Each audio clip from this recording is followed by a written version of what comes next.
Hi everyone, in today's project I'm going to show you guys how I made this coaster. It's supposed to replicate a mosaic tile coaster, and I'm going to show you how I did it using some old DVDs and some epoxy. This one hasn't been coated with the epoxy, but I'll show you at the end how it's going to be when I cover the entire project with epoxy. It's just going to make it shine even more, and it'll have a clear flat coat. For this project, the items you'll need is an old coaster. I'm covering the brand on that. I'm going to paint it silver. You can choose whatever color you like. On this one, I painted it white, and I did a gold trim around it. But this one I'm going to paint silver, and you'll need some old DVDs. This easy cast resin I got from Michael's, I want to say a couple years ago, but I'm very sure that they still sell it. It can be pretty expensive, so make sure that you get your 50% or 40% off coupon. I have some measuring cups for the resin, and if you were going to add any colors like glitter or pigment powders, you can even use acrylic paint to mix in with it as well, but I'm just going to leave it clear. I have a little sponge brush so that I can paint my coaster, and any additional items that you might need, I'll just list them down into the description box. Okay, so while that first layer of paint is drying, I'm going to show you guys how I cut these DVDs. Now, you want to make sure that you have a good pair of scissors, because they can be, DVDs are 2 layers, so they can be pretty tough to cut. I have tried to separate them in one piece, but it just ends up making the film that I want to keep be ripped off. So you want to cut it down, and you'll see right there where it's bubbling, that's where there's that second film. And sometimes you can be able to rip it off, but I didn't have luck with that. So we're just going to, excuse me, this one was much easier than the last one. So we're gonna cut around, and it can get messy. You might want to wear protective goggles. I'm not wearing any right now. I haven't had anything fly except that time just now. So you might want to wear protective goggles, just in case. You want to cut around. Make them big so that you don't cause more work for yourself.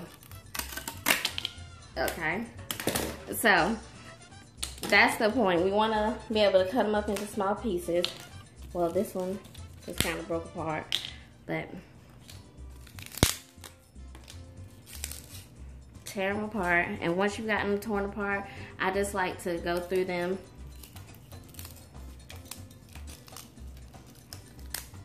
and create some, and here it is. You can see where there's 2 pieces to the DVD, and you can keep this top purple part, and it can actually create a different dimension for you, but I like the second part, so that's the part I'm going to keep. And I'm going to just continue cutting up the rest of these into small little pieces so that we can have some little tiles.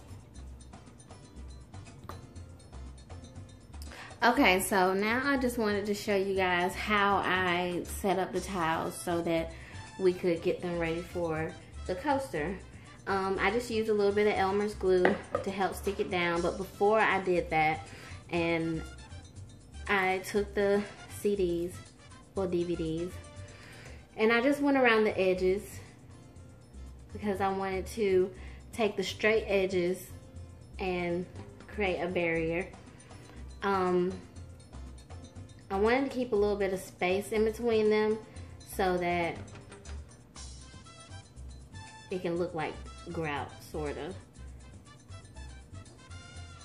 This paint is still a little bit wet, so I'm probably gonna wait a little bit before I put it down permanently. I just wanted to show you guys how I created the design, and it really doesn't matter how you place them. You can place them however you like.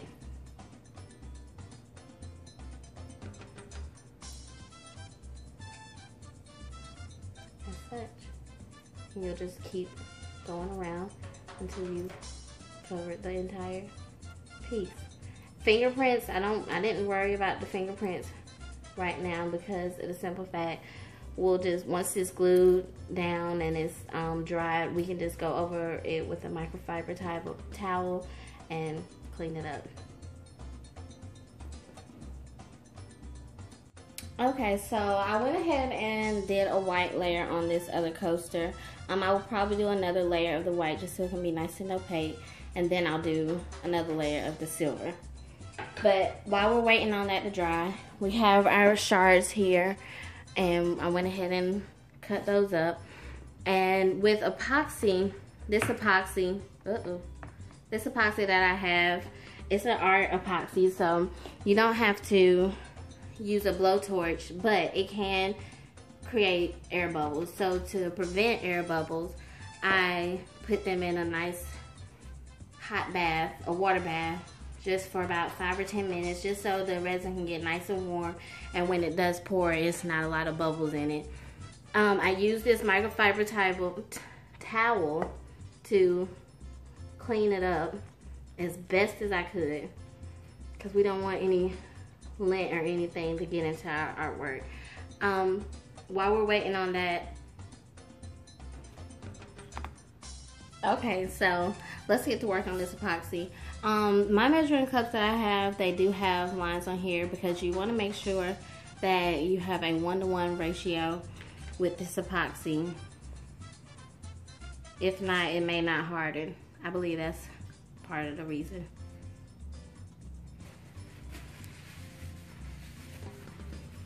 So we're gonna put in, I think I'm gonna make about 2 ounces. Okay, so I had to pause for a minute because just in case I have too much resin, I went and grabbed some of these molds that I have. And you can grab any type of mold that you would like to use. You can even just use a plastic container if you'd like to put it in that. But we're gonna start with our resin.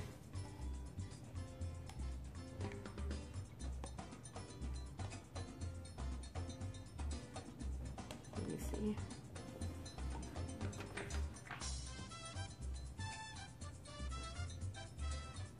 That's about 1 ounce there. And then we'll take our hardener and go up to the 2 ounce mark. That's enough there.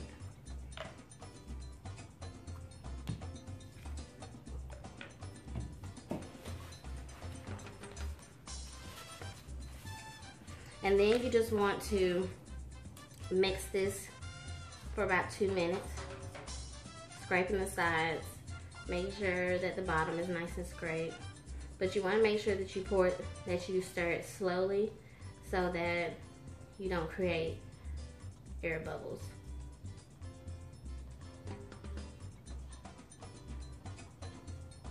I'm not sure how much work time you have with this, but I don't believe it's a lot.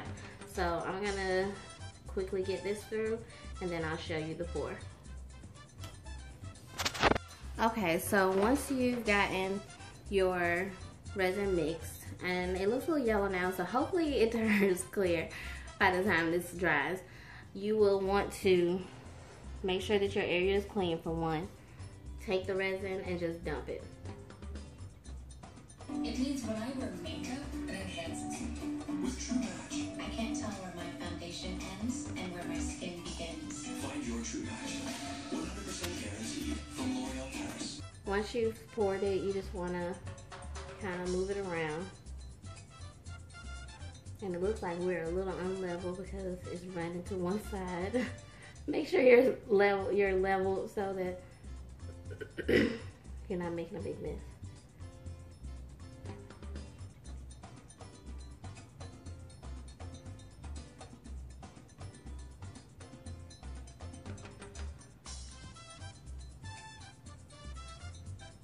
I want this to go over the edges so that the edges are nice and covered too.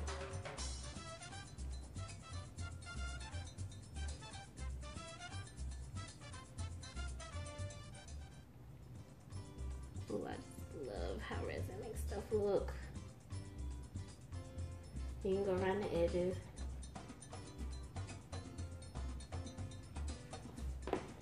It's dripping a lot on the other side.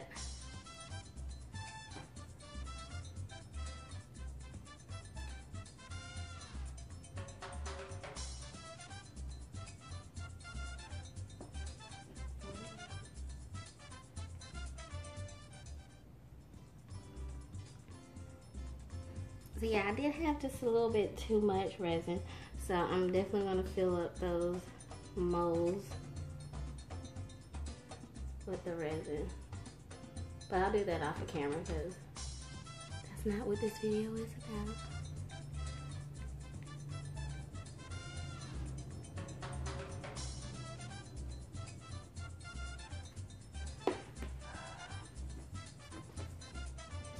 Okay, so we finally got all our resin poured, and I definitely poured way too much.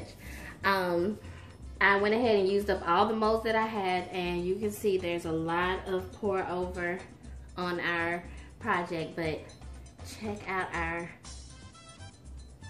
coaster. Doesn't it look cute? So I'm gonna let this dry, but I'm not gonna let it cure fully on this spot because there is a lot of drippage on this cardboard, so I don't want it to stick and set to this cardboard. So I'm gonna give it a few hours, long enough for it to stop dripping, and then I'm going to move it to another area and cover it so that no dust gets on it. Quick tip, I did end up using my hair dryer. It was a bit strong, but so you have to be careful with using it. So I just took my on the lowest setting and did a quick pass over on it just to get rid of the surface bubble. So here's our cute mosaic tile coaster. It's still curing, but it stopped dripping, so I decided to come show you guys. Is that not pretty?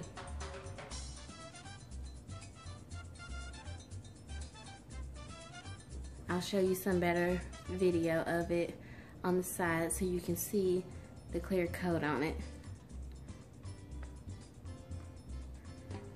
But that's our tile.